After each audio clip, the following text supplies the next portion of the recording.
Prvo, to su darovi Gospi Trsanskoj u ovom svetištu, a drugo su liturgijske uporabne stvari, kaleži, liturgijsko odijelo, križevi različiti i tako dalje.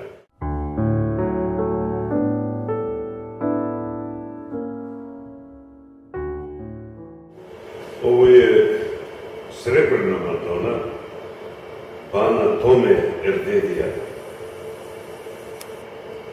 Smatraju da je to napravio neki južno-njemački majstor u 16. stoljeću.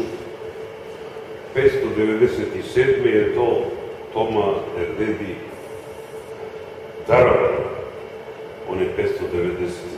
zaustavio Turke kod Siska kao hrvatski ban i vojskovođa i jedna interesantna faca u hrvatskoj povijesti.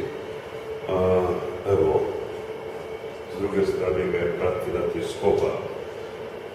Na ovome frontispiciju piše da je sin slijep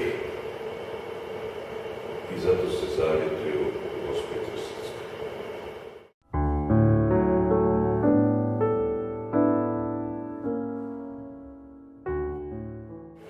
Mi smo trsanski grad Vedani ponosni, ovo je unikat. 1560. raj duše. Jasno piše da ga je sastavio Nikola Tešić. Na početku knjige je grb frankopanski i sa osobnim znakovima K, C, D, F, gornji red. Katarina Komitisa de Frangipanus. Katarina Frankopanka, to je ona Katarina koja se udala za Nikolu Šubića Zrinskog Sigetskog. Kao djevojka je imala mogućnost dati da se tiska molitvenik koji je samo zajedno. Molitve po prilici glasa ovako: ja, Katarina, molim tebe, Gospode, i tako dalje. U prvom licu su i potpuno uosobljeno. Nešto što je jedinstveno u hrvatskoj literaturi, a godina 1560. nameće nije završio još Tridenski koncil, još 3 godine je trajao.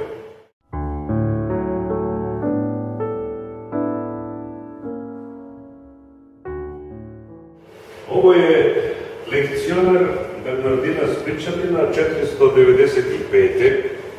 To je prva hrvatska knjiga koja je tiskana na latinici.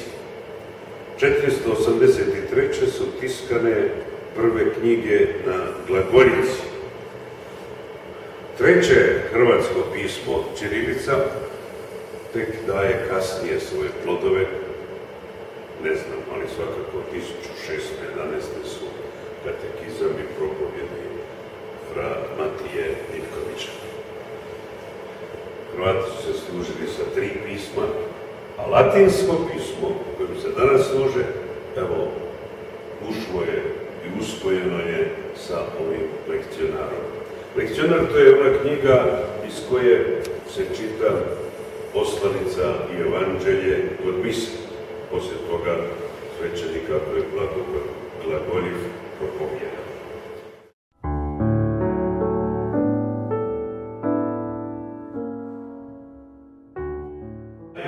I najstariji u isto vrijeme, Gospe Trsanskoj, to je ovaj moćnik, relikvijar Barbara Frankopanka iz 1480. Ta Frankopanka se udala za srpskog despota Vuka Brankovića, je otišla dole u Srbiju i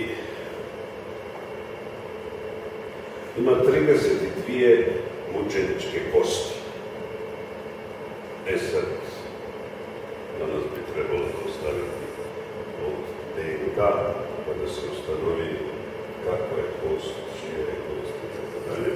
Ali svakako da je to zanimljiva skupina stavljena u te okvire koji su ukrašeni, koji su cizelirani poleđini s ove bande, druge, tu piše na ćirilici kome pripada koja. U proljeće je bio tu doktor Cvetanović iz Beograda, koji je to uspio još razotkriti da tu, recimo, na rubu ova Panagija, koja je učvršćena i stavljena unutar tog okvira, ali zapravo na samom ovome svom rubu gore ima isto ispisan natpis. On je to uspio snimiti, pročitati, revidirao je sve ove druge zapise, tako da vjerujem da će uskoro izaći njegov rad, gdje ćemo to sve skupa predstaviti na javnosti. Svakako da se tim relikvijarom više bave Srbi nego i Hrvati, zbog porijekla. Evo tu na samome čelu je slika Gospe Trsatske, to je original. Ona je slika koja je na oltaru nije original, nego kopija. To je jedan politik, 5 polja, 5 slika. Napisano je knjiga o tome tko je autor, iz kojeg vremena je to. Tradicija jest da je 1367. Papa Urban V. to poklonio narodu iz ovoga kraja kao utjehu zato što je Trsatska kućica otišla u Loreto 1367. Uglavnom se povjesničari umjetnosti slažu s time da je slika nastala negdje početkom 14. stoljeća. Najbolje to rješava Grga Gamulin, koji piše da takvih slika sa istom Marijom, sa ovim badenastim obrazima i sa ovim lijepim očima i obrvama ima 9 po Evropi. Na Malti pa sve do Belgije. On tu jednostavno piše ovako, da njima je autor slikar slike Gospe Trsatske. Ne znam, ime ni prezime, ali Gospu Trsatske stavlja na prvo mjesto. Slika je, evo, i kao umjetničko djelo vrijedna, ali sada se to prvenstveno kao predmet kulta, važna i ne može je zamijeniti nikakva kopija, to je nešto što bi se očuvalo.